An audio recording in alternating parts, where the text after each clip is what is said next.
에너지 가격 급등에 따른 여러 가지 요인에 선제적으로 대비한다는 측면에서 현재 유류세 인하를 짚어보고 있다는 말씀을 드립니다.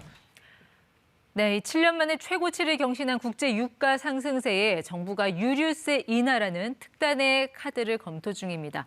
현재 유가 흐름과 또 시장 전망까지 김소현 대신증권 책임연구원과 살펴보겠습니다. 네, 연구원님 어서 오십시오. 네, 안녕하세요. 자, 오늘 직장인들은 점심 먹으러 어디 갈까 보다 기름 넣으러 어디 갈까 뭐 이렇게 검색도 하면서 네. 고민하지 않았을까 싶네요. 네, 제가 아무래도 이제 원자재를 담당하는 애널리스트다 보니까는 주변에서 이제 언제 주유소를 가야 되냐라고 이제 물어보시는 분들이 많으세요. 뭐라고 하셨어요? 그래서 저는 지금 당장이라도 빨리 주유소를 찾아서 이제 가득 넣으시라고 이제 추천을 드리고 있는 상황입니다. 이제 서울 같은 경우는 이제 평균 가격이요. 이제 휘발유 같은 경우는 리터당 1,800원, 경유는 1,600원을 넘었습니다. 이게 그래프 흐름만 봐도 연초 대비해서 굉장히 많이 올랐는데, 자, 오른 데는 이유가 있겠죠. 먼저 그 부분부터 좀 짚고 갈까요? 네, 우선 휘발유와 이제 경유의 원자재라고 할 수 있는 국제 유가가 상승했기 때문에 이제 그에 따라서 휘발유, 경유도 이제 같이 상승을 하고 있습니다. 네. 서부 텍사스유인 WTI 기준으로 보았을 때는 지금 배럴당 83달러를 이제 거의 인접해 있는 상황이고 이게 연초 대비로 했을 때는 이제 70% 상승을 한 상황입니다. 그래서 이제 유가가 이제 왜 올랐냐라고 이제 보았을 때는 이제 크게 세 가지 요인이 있을 것 같습니다. 우선 첫 번째로는 이제 백신 접종이 이제 확대가 되면서 이제 원유 수요에 대한 불확실성이 이제 많이 완화가 된 상황이고요. 그다음에 이제 두 번째로는 이제 유가에 앞서서 이제 석탄, 천연가스 가격도 올랐고 그에 따른 이제 다가오는 겨울에 이제 난방 수요가 이제 원유 쪽으로 이동할 것이라는 이제 수요 증가 기대감이 유입이 된 상황입니다.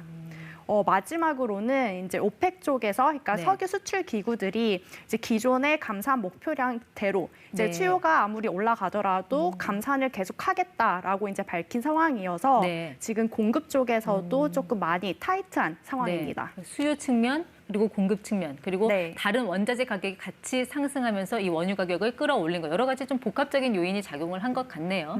조금 전에 빨리 기름 넣으라고 얘기하셨다는 거는 앞으로 더 오를 걸로 좀 예상을 하고 계신 것 같은데 올해 이 기름값 좀 상단은 어느 정도로 예상을 하고 계세요? 저는 지금 현재로서 이제 가격 상단은 이제 WTI 기준으로 이제 90달러대까지 이제 오를 수 있다라고 90달러요? 이제 보고 있습니다. 지금이 83달러니까 한 10에서 20% 정도는 더 오를 수도 있다. 네, 그 정도로 이제 보고 있는 상황인데 아무래도 지금 원유 재고도 이제 낮은 상황이고 이제 아직까지 이제 겨울이 다가오지 않은 상황이기 때문에 실질적으로 이제 수요가 더 유입이 되면은 그만큼 더 이제 유가가 뛸 수 있는 요인이 되지 않을까라고 이제 보고 있는 상황입니다.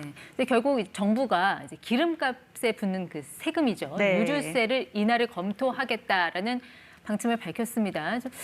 자, 어떤 효과를 좀 기대를 하는 걸까요? 네, 우선 유류세 같은 경우에는 지금 찬반이 엄청 첨예하게 지금 갈리는 것 같습니다. 우선 직접적으로 찬성을 하시는 분들은 그래프에서도 보신 것 같이 이제 세금이 유가 가격, 그러니까 휘발유, 경유 가격에 차지하는 비중이 높기 때문이다라고 이제 보시면 되실 것 같은데. 한 절반 정도 된다고 하죠? 네, 50에서 60% 정도 차지를 하고 있는 상황인데 이제 그 세금이 이제 인하되면은 상대적으로 이제 국민들은 이제 유가가 좀 떨어지는 효과를 조금 이제 느낄 수 있는 거죠. 그렇겠죠.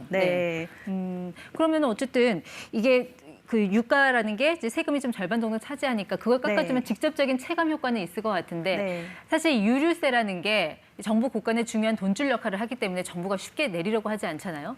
이번에까지 인하를 하게 되면은 역대 한 4번째가 되는 거예요. 과거 사례를 잠깐 보면은 2000년, 2008년, 2018년 이제 3번의 인하가 있었습니다.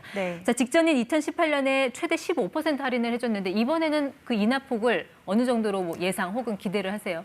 저는 지금 실질적으로 숫자로 말씀을 드리긴 조금 곤란하긴 한데 지금 현재 유가 수준을 말씀을 드리자면 이제 두바이유로 이제 보았을 때 2018년 수준과 이제 유사하다라고 이제 보시면 되실 것 같습니다. 그리고 이제 지금 또 이제 유류세 인하에 대한 목소리가 커진 이유는 아무래도 이제 소비자 물가에 대한 부담이 이제 높아지고 있기 때문이지 않을까라고 이제 보고 있는데 2018년도에는 이제 소비자 물가 지수가 한 1.5% 정도 수준이었는데 지금은 2.5% 9월달 소비자 물가 지수는 그 정도 이제 상승을 했고 이제 10월에는 이제 3%대까지 이제 상승할 우려가 이제 높아진 상황이기 때문에 더욱 더 유류세 인하에 대한 관심이 높아지지 않았을까라고 이제 보고 있는 상황입니다. 그 말씀은 2018년과 비슷한 수준 아니면 혹은 그 이상이 될 수도 있다 이렇게 보시는 건가요? 네, 그 정도 수준일 수도 있긴 하지만은 저는 한 2.5%에서 이제 15% 사이 그 15%까지는 조금 가지는 힘들지 않을까라고 이제 보고 있는 상황입니다. 그쵸? 이제 그 이유를 좀 보면은 아무래도 이제 정부 자체가 이제 탈탄소화 정책을 적극적으로 실행을 하기 때문이지 않을까라고 이제 보고 있는데 우선은 저렇게 만약에 이제 유류세를 인하를 하게 돼 버리면은 이제 상대적으로 이제 자동차 소비를 이제 결국에는 가솔린 경유 소비가 이제 늘어나는 이제 효과가 가져오고 그렇죠. 결국에는 이산화탄소 배출량이 늘어나는 결과를 초래를 하기 때문에 정부 정책과는 다소 조금 상이한 방향으로 이제 갈 수도 있는 상황입니다. 지금 정부의 기조가 탈탄소 친환경 정책이니까 거기에 역행하는 그런 인하폭은 나오지 않을 거다. 그런 말씀이신 것 같아요. 자, 이렇게 인하가 된다면 실제 휘발유 값이 좀 어느 정도 내리는지 좀 구체적인 숫자로 좀 미리 좀 예상을 해볼 수 있을까요? 네, 우선은 이제 15% 정도 인하를 한다고 하면은 이제 휘발유 가격 같은 경우에는 이제 123% 줄어드는 효과, 그리고 경유 같은 경우에는 이제 87원 정도 123원, 그렇죠? 줄어드는 효과를 가져올 것 같고요. 그다음 10% 인하를 한다면은 이제 82원, 그리고 이제 58원 정도 이제 줄어드는 효과이기 때문에 그 세금 인하율보다는 그래도 그 효과가 조금 소비자들이 느끼기에는 생각보다 적을 수도 있는 상황입니다. 그렇게 눈에 띄는 숫자를 기대하기 힘들 것 같고 약간 심리적인 측면 그런 면에서는 조금 안정감을 줄 수는 있을 것 같고요. 이렇게 뭐 그동안 유류세 요구도 굉장히 높았고 올해는 세수도 많이 거쳤다는데 글쎄 좀 정부가 좀 머뭇거리는 이유가 또 따로 있을까요? 제가 보았을 때는 이제 머뭇거리는 이유가 또 유가에 대한 전망이 조금 갈려서이지 않을까라고 이제 보고 있는 상황입니다. 유가 같은 경우에는 대신증권 같은 경우에는 4사분기, 1사분기를 이제 정점으로 조금 떨어지는 국면을 보고 있는 상황이고요. 그리고 이제 세계 에너지 기구들 같은 경우에도 내년도 수요 전망치에 대해서도 지금 의견들이 이제 갈리고 있는 상황이기 때문에 정부도 선뜻 유류세를 이제 인하하는 카드를 꺼내기가 조금 망설여지는 상황입니다. 자, 기름값 상승이 당분간 유지가 된다면 우리 국내 기업들 중에서 가장 타격을 받게 되는 업종은 좀 어디를 보고 계세요?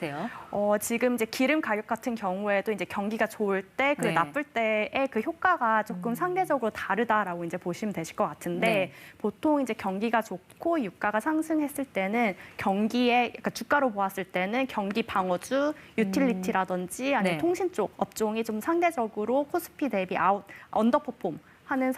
언더퍼폼하는 경향이 보였고요. 언더퍼폼이라는 거는 상대적 수익률이 떨어진다. 사는 상황이고 그리고 만약에 이제 경기가 안 좋을 때는 이제 경기가 안 좋고 유가가 상승을 한다면은 대체적으로 이제 경기가 민감한 기업들, 수출 기업들 위주로 상대적으로 수익률이 안 좋았습니다. 지금 같은 경우네요. 그럼 뭐 항공주 같은 것도 아무래도 좀 타격을 받지 않을까요? 유류세가 많이 들어가잖아요. 아무래도 이제 항공 같은 경우에는 고정 비용에서 이제 20에서 30% 정도가 이제 유류 쪽, 그러니까 유가랑 이제 연동된다라고 이제 보시면 되실 것 같고, 이제 그렇기 때문에 지금 이제 수요가 회복될 것으로 보고 있는 상황에서 이제 비용이 올라가는 상황이기 때문에 조금 이제 항공 업체들은 좀 부담이 높아지고 있는 상황입니다.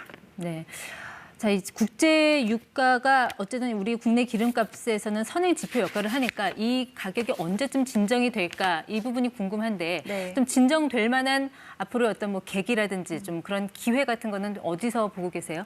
저는 크게 두 가지 쪽에서 이제 기대를 하고 있는 상황인데 우선 첫 번째로는 겨울철 난방 수요가 조금 진정이 되어야지 이제 유가가 잡히지 않을까라고 이제 보고 있습니다. 우선은 지금 올해 겨울이 이제 예년보다 추워질 가능성이 높다라고 이제 시장에서는 예상을 하고 있는 상황입니다. 뭐 미국 기상청에서에 따르면은 한 70에서 80% 정도의 높은 확률로 이번 겨울이 추울 걸로 보고 있고 그렇게 되면은 자연스럽게 이제 난방 수요가 늘어나기 때문에 그런 효과가 조금 진정이 되어야 된다라고 이제 보고 있는 상황이고요. 그건 계절적 요인이고요. 또 다른 요인이 있다면 두 번째 요인은 이제 공급 측 요인인데요. 지금은 이제 오펙도 감산을 하고 있고 미국 미국 셰일도 조금 그 허리케인 때문에 조금 생산이 차질을 빚고 있는 상황이지만은 이게 공급이 점진적으로 늘어날 것으로 예상을 하고 있기 때문에 내년도에는 조금 유가가 진정되지 않을까라고 이제 보고 있는 상황입니다. 알겠습니다. 뭐 이란과의 핵 협상 이것도 좀 한 변수가 될 수 있다고 하니까 지켜봐야 될 부분인 것 같습니다. 지금까지 ETY 김소현 연구원과 함께했습니다. 고맙습니다. 네, 감사합니다.